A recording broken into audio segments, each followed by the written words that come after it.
విచ్చేసిన పెద్దలకి, ఎలక్ట్రానిక్ మీడియాకి, అలాగే పాత్రికేయులకి, గౌరవనీయులైన పెద్దలందరికీ నా హృదయపూర్వక వందనాలు. నా పేరు అయ్యన్ రాజు. నేను ఈ సినిమా ప్రొడ్యూసర్ని. ఇంతకుముందు cool boys hot girls cinema చేశా, రిలీజ్ అయిపోయింది.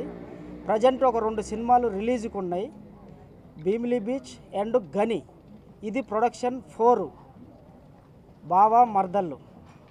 ఈ సినిమా 100%గా మంచి సక్సెస్గా కావాలని, మీ అందరి ఆశీస్సులు ఉండాలని, అలాగే ఈ సంక్రాంతి ఆఫ్టర్ సంక్రాంతి తర్వాత సెట్లోకి వెళ్తున్నాము. రెగ్యులర్ షెడ్యూలు, మ్యూజిక్ కానీ సాంగ్స్ కానీ అన్ని రకాలుగా అందరూ బాగా సపోర్ట్ చేసి మంచిగా ఆదరించినందుకు మీ అందరికీ మా కృతజ్ఞతలు. అలాగే డైరెక్టర్ గారు కూడా మంచి సబ్జెక్టు పరంగా కానీ, తర్వాత మ్యూజిక్ పరంగా కానీ అన్ని రకాలుగా మంచి సపోర్ట్ చేశారు. డైరెక్టర్ గారు కూడా ఇంతకుముందు వెన్నెల కిషోర్ గారితో సినిమా చేసి రిలీజ్ అయిన ప్రాజెక్టు. ఈ సంక్రాంతి అనగా ఈ మంత్ ఎండింగ్కి మేము అవుట్డోర్ లొకేషన్కి వెళ్తున్నాము. విజయవంతంగా సింగిల్ షెడ్యూల్లో పూర్తి చేసుకొని మార్చి ఫస్ట్ వీక్లో సినిమా రిలీజ్కి ఏర్పాట్లు చేస్తారు. ఇది నా 2వ సినిమా బావ మర్దలు. మొదటిగా అతడు ఆమె ఓ స్కూటర్ అని మూవీ డైరెక్ట్ చేశాను. అండ్ ఈ సినిమా ద్వారా మోహన్ కృష్ణ అనే హీరోని పరిచయం చేస్తున్నాను. అంటే ఆల్రెడీ ఒక మూవీ చేస్తున్నారు, బుజ్జి బుజ్జిగాడ్ అని. అతని పర్ఫార్మెన్స్ అక్కడ లొకేషన్ వైజ్ చూసుకొని హీరోని ఫైనల్ చేసుకొని ఈ సినిమాకి హీరోగా అనుకున్నాము. అలానే కొంచెం హీరోని బబ్లీగా ఉండాలని చెప్పేసి హరిణి అనే అమ్మాయిని, ఆల్రెడీ చేస్తున్న అమ్మాయి, ప్రజెంట్లో ఉన్న అమ్మాయిని హీరోయిన్గా ప్రజెంట్ చేస్తున్నామండి. అండ్ ఈ సినిమాకి వచ్చేసి మురళీ లియాన్ గారు మొత్తం టోటలీ 6 సాంగ్స్ ఇచ్చారు, చాలా బాగా ఇచ్చారు. రికార్డింగ్ కంప్లీట్ అయిందండి. అండ్ కెమెరామ్యాన్ వచ్చేసి మల్లి గారు. అండ్ ఇది టోటల్లీ బావ మర్దలు అనేది సంథింగ్ బావకు మర్దలు మధ్యలో జరిగే చిన్న రొమాంటిక్ టైప్ కాకుండా ఎంటర్టైన్మెంట్ టైప్ అండి. అండ్ ఈ ఎంటర్టైన్మెంట్లో ఫ్యామిలీకి, అంటే ఫ్యామిలీకి కానీ యూత్కి కానీ వీళ్ళకి నచ్చేటట్టు వీళ్ళ మధ్యలో జరిగే ఒక చిన్న ఫ్యామిలీ ఎంటర్టైన్మెంట్ అనేది జరుగుతుందండి. అండ్ మూవీ వచ్చేసి ఈ సంక్రాంతి పండుగ తర్వాత 19th నుంచి రెగ్యులర్ షూట్కి వెళ్ళడం జరుగుతుందండి.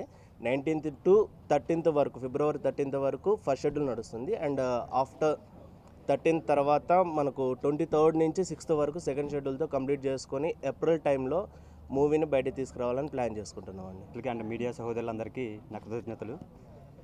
మా చీఫ్ గెస్ట్ వచ్చిన తమ్మారెడ్డి భరద్వాజ్ గారు, విఎన్హెచ్ గారు, ప్రసన్న కుమార్ గారు, నవదీప్ గారు, అందరికీ స్పెషల్ థ్యాంక్స్. నా ఫస్ట్ మూవీ బుజ్జి బుజ్జిగాడు. నేను ప్రెస్ మీట్ ముందు ఇప్పుడే ఫస్ట్ టైం ఏంటంటే, లాస్ట్ టైం మాకు మా డైరెక్టర్ గారు వచ్చి రివీల్ చేయకుండా ఒక డిఫరెంట్ సెలబ్రిటీ హెల్మెట్లు పెట్టారు. ఇదే ఫస్ట్ టైం మీకు నేను సెకండ్ మూవీ బావ మర్దలు అనమాట. నా ఫస్ట్ మూవీ రిలీజ్ అవ్వకుండా సెకండ్ మూవీ రావడం అదృష్టంగా భావిస్తున్నాను. అదేవిధంగా అయ్యన్ రాజు గారు, మా ప్రొడ్యూసర్ గారు నాకు ఈ ఆఫర్ ఇవ్వడం, డైరెక్టర్ గారు లక్ష్మణ్ గారికి కథ తగ్గట్టుగా అడాప్ట్ అవుతా అని చెప్పి నేను తీసుకోవడం నాకు చాలా ఆనందంగా ఉంది.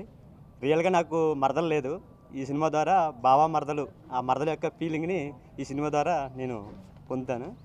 ఈ 2015లో మొత్తం మీ మీడియా వారందరూ మాకు సపోర్ట్ చేసి మా బావ మరదల్ని మంచి హిట్ హార్ట్ మూవీగా మీ ముందుకి రావాలని చెప్పేసి కోరుకుంటున్నాను.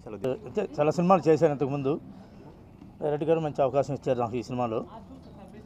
సో ఫస్ట్ మెయిన్ ఏంటంటే సంక్రాంతి శుభాకాంక్షలు అందరికీ, మీడియా వాళ్ళకి పేరు పేరున సంక్రాంతి శుభాకాంక్షలు అండ్ హ్యాపీ న్యూ ఇయర్.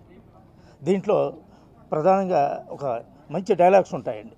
అదేంటంటే చక్కగా ఒక డైలాగ్ ఏంటంటే, సిటీలో ఉండేవాడు సైలెంట్గా ఉంటాడు, పల్లెటూరులో ఉండేవాడు పవర్ఫుల్గా ఉంటాడు. పెట్టుకుంటే సిటీ వాడితో పెట్టుకో, అదే పల్లెటూరు వాడితో పెట్టుకుంటే పుచ్చ లేచిపోద్ది అంటే ఇలాంటి గామా దీంట్లో లవ్ సబ్జెక్ట్లో పోతుంటుంది. అది మన హీరో చెప్పే సన్నివేశంలో వస్తుంటాయి. ఈ అవకాశాన్ని నాకు డైరెక్ట్ గారు ఇచ్చినందుకు చాలా థ్యాంక్స్ అండి. నమస్తే. అండ్ పొంగల్కి అందరికీ శుభాకాంక్షలు. అండ్ మూవీ స్టోరీ చాలా బాగుంటుంది. అండ్ ఈ మూవీలో ఆఫర్ ఇచ్చినందుకు ప్రొడ్యూసర్ గారికి, డైరెక్టర్ గారికి అందరికీ థ్యాంక్స్. ఇంకేం చెప్పాలి. Thank you so much. ఈరోజు గొప్ప శుభదినం. చక్కటి సినిమా భావ మరదళ్ళు అనే సినిమాకి నాకు పాటల రచయితగా నిర్మాత గారు అవకాశం ఇచ్చారు. ఛందోబద్ధమైనటువంటి పద్యాలనే కాకుండా చక్కటి మాత్రా ఛందస్సులో నాకు అవకాశం ఇచ్చినందుకు మాత్రా ఛందస్సులో చక్కటి పద్యాలు పల్లవి చరణాలతో నేను సమకూరుస్తున్నాము. ఇంతటి అవకాశం నాకు కల్పించినటువంటి ఈ యొక్క నిర్మాత గారికి, దర్శకుల గారికి, మరియు ఇంద్రగంటి గారికి, ముఖ్యంగా రాజమోహన్ గారికి అందరికీ పేరు పేరున, ఎందుకంటే మీ అందరూ కూడా పేరు పేరున నమస్కారములు చేస్తున్నాము. అయితే నేను పురావస్తు శాఖలో తాళపత్ర గ్రంథాల మీద పరిశోధన చేస్తూ 4 సినిమాల్లో రాయడం జరిగింది. నాకు ఈ అవకాశం కల్పినటువంటి నిర్మాత గారికి శుభ సంకల్పంగా ఈరోజు చెప్తున్నాము. శుభం భూయాత్. ఈ సినిమాకి ఇంత మంచి అవకాశం ఇచ్చిన ప్రొడ్యూసర్ గారికి, డైరెక్టర్ గారికి థ్యాంక్స్ తెలుపుకుంటున్నాను. సాంగ్స్ చాలా కష్టపడి చేశాము, చాలా బాగా వచ్చాయి. మీ అందరూ కూడా ఈ పాటలు ఆదరించి ఈ సినిమాని ఎంతో బిగ్ హిట్ చేస్తారని కోరుకుంటున్నాను. Thank you so much.